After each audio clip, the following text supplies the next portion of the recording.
এলো বলে দিই। আর একটা মোস্ট ইম্পর্টেন্ট বিষয় হচ্ছে যে আই কন্ট্যাক্ট। আমরা কি করছি বেশিরভাগ ক্ষেত্রে, যিনি প্রশ্ন করছেন আমরা তার দিকে তাকিয়েই উত্তর বলছি না। ভাই সবাইকে বলছি কিন্তু এটা করো না। আই কন্ট্যাক্ট একটা জরুরি বিষয়, মানে যে স্যার কথা কোশ্চেন করবেন তোমাকে, তুমি উত্তরটা তার দিকে তাকিয়ে বলা শুরু করলে। ধরো এখানে তিনজন স্যার আছেন, এক দুই তিনজন স্যার এখানে বসেছেন, ইনি হচ্ছে তোমাকে কোশ্চেন করেছেন। তাহলে তুমি তোমার আনসারটা এনার দিকে তাকিয়ে বলা শুরু করো, তারপর একটু ওনার দিকে তাকালে, একটু ওনার দিকে তাকালে, আবার ফিনিশিংটা আবার এনার দিকে তাকিয়ে শেষ করলে। বোঝাতে পারলাম?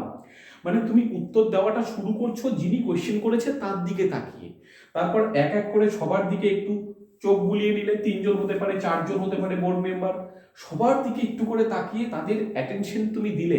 মানে প্রশ্নটা উনি করেছেন ঠিক আছে, কিন্তু আমি উত্তরটা আপনাদেরও শোনাতে চাইছি, আপনাদেরও অ্যাটেনশন চাইছি। আর শেষে গিয়ে ফিনিশিংটা, মানে কোশ্চেনের উত্তরের শেষ মুহূর্তটা, উপসংহার, সেটা তুমি আবার ওনার দিকে তাকিয়ে সমাপ্ত করবে, একদম রাইট ওয়ে। এবং আই কন্ট্যাক্টে তুমি টিচারদের এভাবে রাখবে যাতে টিচাররা তোমাকে অবজার্ভ করতে বাধ্য হন, তোমার সম্পর্কে নেগেটিভ কোনো চিন্তা না আসেন। তাহলে এই বিষয়গুলো তোমাদের কিন্তু ফলো করতে হবে একদম, ঠিক আছে না?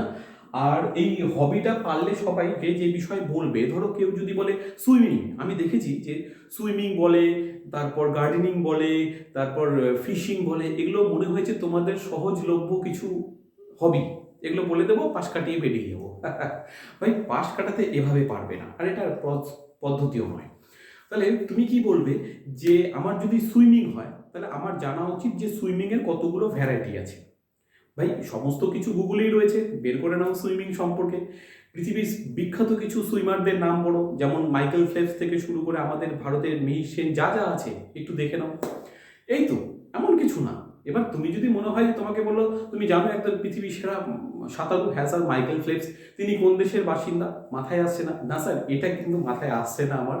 এতটা হেসে বলছো, মানে মুখে স্মাইল নিয়ে বলছো হালকা করে, যেন স্যাররা তোমার প্রতি ইমপ্রেস হয়। না, ও তো এটা পেরেছে যে সুইমারটার নাম পেরেছে মাইকেল ফেলপস, কিন্তু কোন দেশের বাসিন্দা, তার বয়স কত, কতগুলো অ্যাওয়ার্ড পেয়েছেন, আমি নাও জানতে পারি, কোনো পাপ না।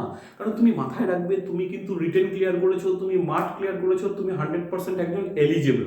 কিন্তু এলিজিবলটা মিনে না হয়, মানে তুমি এরকম করে দুঃখীরামের মতো বলছো, তুমি কিন্তু দুঃখীরাম না, বা তুমি কিন্তু ওখানে চাকরি, তুমি দাবিদার, তুমি কিন্তু ভিক্ষে করছো না। ওই জন্য তুমি চাকরিটার দাবি করবে একদম।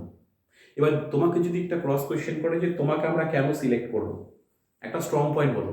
হ্যাঁ স্যার, আমার এই জবের জন্য বা এই পেশায় আসার জন্য যে গুণাবলীগুলো দরকার, সেগুলো আমি মনে করি আমার সবগুলো গুণাবলী রয়েছে। যেমন প্রথমত ধৈর্য দরকার, লোকের সাথে কমিউনিকেশন স্কিল, মানে যোগাযোগ করার ক্ষমতা, সেটা আমার রয়েছে। আমি সমাজের সমস্ত রকম লোকের সাথে মিশতে পারি, খুব সহজেই মিশতে পারি।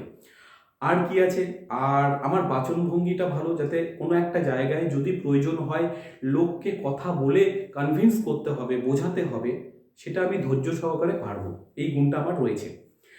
আমি যে হাত নাড়িয়ে আনসার দিচ্ছি, মাথায় রাখবে তোমরা কিন্তু এভাবে হাত নাড়িয়ে কিন্তু একটাও বলবে না, হাতগুলো তোমার থায়ের উপরে থাকবে একদম, পারলে আঠা দিয়ে লাগিয়ে রাখো একদম, হাত নাড়িয়ে নাড়িয়ে বোঝাবে না, এটা একটা ডিসক্রেডিট। আর কি, তা এই বিষয়গুলো দেখবে অনেকেই বলা হয় যে তুমি কি নিউজ পেপার পড়ে এসছো, যে না স্যার নিউজ পেপার আমি পড়ি না। না, এভাবে বলো না, তুমি একটু এভাবে বলো যে না স্যার নিউজ পেপারটা, সরি স্যার সেভাবে একদম দেখা হয় না, তবে আগামীতে এই জবে আসার পর আমার মনে হয় এই নিউজ পেপারটা আমাকেও দেখতে হবে, অবশ্যই দেখতে হবে, কারণ বিভিন্ন ঘটনাবলী সম্পর্কে আমার যথেষ্ট ওয়াকিবহাল থাকতে হবে। কিছু কিছু ভারী বাংলা শব্দ ব্যবহার করে দাও, একদম ধামাকাদার হয়ে যাবে সত্যি। আর তোমার কোয়ালিটি আছে, মাথায় রাখো, না হলে তুমি এত দূর আসতে না, ইন্টারভিউ অবধি আসতে না। তোমার কোয়ালিটি আছে, কিন্তু এরকম না যে তুমি একদম পুরো আমার চাকরি চাই, মানে একদম ফুল ওভার কনফিডেন্স, পুরো একদম বডি শো করে ওভার কনফিডেন্স, না সেটাও না। সংযত থাকো, ঠান্ডা মাথায় থাকো, মুখে স্মাইল থাকুক, আর পারলে ঠিক আছে, না পারলেও কিন্তু হাসি মুখে না করে দিও, কোনো ব্যাপার না। ভীষণ ইজি, ইন্টারভিউটা কোনো প্রেশারের না। এবং মাথায় রাখবে তোমাকে যারা কোয়েশ্চেন করছে তারা কিন্তু সব বিষয়ে কেউ এক্সপার্ট না, একদম এক্সপার্ট না, ঠিক আছে? তাহলে হবি সম্পর্কে প্রশ্ন করলে আই কন্ট্যাক্ট আমরা কন্টিনিউ রাখবো, মাথায় রেখো। হবি সম্পর্কে প্রশ্ন করলে বেটার কিছু হবি বলতেই পারো তুমি ক্রিকেট, তাহলে ক্রিকেট সম্পর্কে একটু জেনে নাও যে পিচের দৈর্ঘ্য কত, কতজন প্লেয়ার, কত ওভারে খেলা হয়, প্রথম বিশ্বকাপ ভারত কবে জিতেছে, এই সমস্ত। তোমার প্রিয় ক্রিকেটার তার সম্পর্কে একটু ইনফরমেশন নাও। আমার প্রিয় যদি বিরাট কোহলি হয় তাহলে আমি দেখবো Virat Kohli date of birth থেকে শুরু করে বিরাট কোহলি কতগুলো সেঞ্চুরি করেছে বা কবে রিটায়ার করলো টেস্ট ক্রিকেট থেকে, যাবতীয় একটু দেখে নেব। বা কেউ যদি ফুটবল বলে তাহলে অবশ্যই তাকে ফুটবল বিশ্বকাপ সম্পর্কে একটু পড়তে হবে হালকা করে। আর হবি গার্ডেনিং, কেউ মেয়েরা কুকিং বলছে, ভাই কুকিংটা তোমার জবে কি যে ইমপ্লিমেন্টেশন আছে সেটা কিন্তু ওরা চাইলে তুমি বিপদে পড়ে যাবে। তুমি এই জবের জন্য তোমার কি অবদান দেবে তোমার হবি থেকে, তোমার তো কুকিং ভালো লাগে। তা এই বিষয়গুলো আমার মনে হয় একটু বেটার কিছু ভাবো, খারাপ বলছি না, একটু বেটার কিছু ভাবো। পারবে, তুমি পারবে, তোমার কোয়ালিটি আছে, পারবে, একদম পারবে।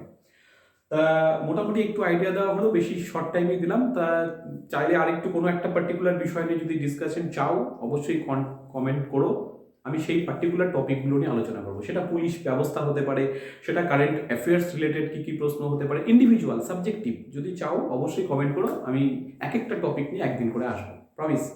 ভালো থেকো, সবাইকে বেস্ট অফ লাক কালকের জন্য।